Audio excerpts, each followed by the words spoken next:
যে কোনো জিনিস কোনো মানুষ যদি করে তার মধ্যে স্বতঃস্ফূর্ততা থাকা উচিত মনের থেকে। 23-24 বছর তৃণমূলের সঙ্গে আমার সম্পর্ক, আমার যখন যা বলেছে বা আমি মনে করি না বললেও আমি যেটা মনে করেছি আগবাড়িও আমি সেটা করেছি। আমার বাড়িতে একটি ঘটনা ঘটে যায় 12ই জানুয়ারি, সেটাও একটা বিষয়, যদিও মুখ্য বিষয় দুর্নীতি এবং সন্দেশখালী। তার পরের বিষয় আমার বাড়িতে ইডি অভিযান। আজকে 52 দিন দল আমার পাশে দাঁড়ায়নি। কেউ ফোন করে আমার পরিবারের লোককে, অথচ মানে আমার স্ত্রী, আমার ছেলে তো বিদেশে, মেয়ে, এদের কনসোল করেনি, আমাকেও ডাকেনি বা ফোন করেনি। এবং এটার পেছনে সকলে জানে আমাকে 40-50 জন আমাদের দলের রাজ্যসভা লোকসভার এমপি, এমএলএস, মন্ত্রীরা এবং আরো বিদগ্ধ ব্যক্তি, সাংবাদিক কুল এবং অরাজনৈতিক যারা খবরাখবর রাখে তারা আমাকে বলেছে যে এর পেছনে আমার দলেরই কেউ আছে।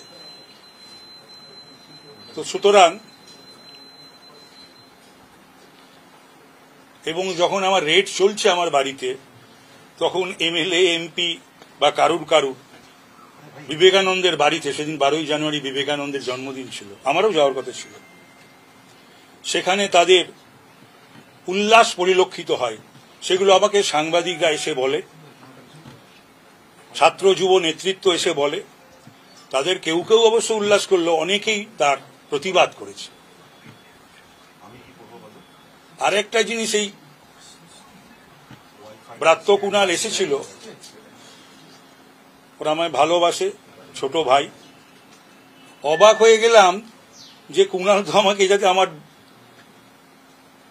সিদ্ধান্ত পুনর্বিবেচনার জন্য আমাকে অনুরোধ করতে এসেছিল, তখনই নাকি ওর কাছে দলের তরফ থেকে সুব্রত বক্সির শো কজ নোটিশ এসেছে।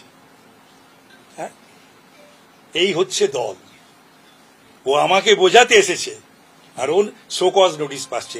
এই দলে যাদের সাসপেনশন হওয়া উচিত, শোকজ করা উচিত এবং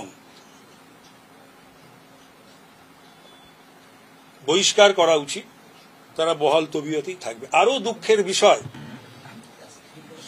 মাননীয় মুখ্যমন্ত্রী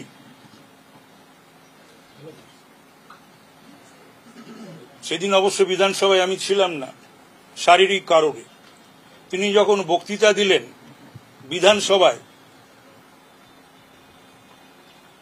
আমার বাড়ি ইডি অভিযান এটা উল্লেখ করতেই পারতেন।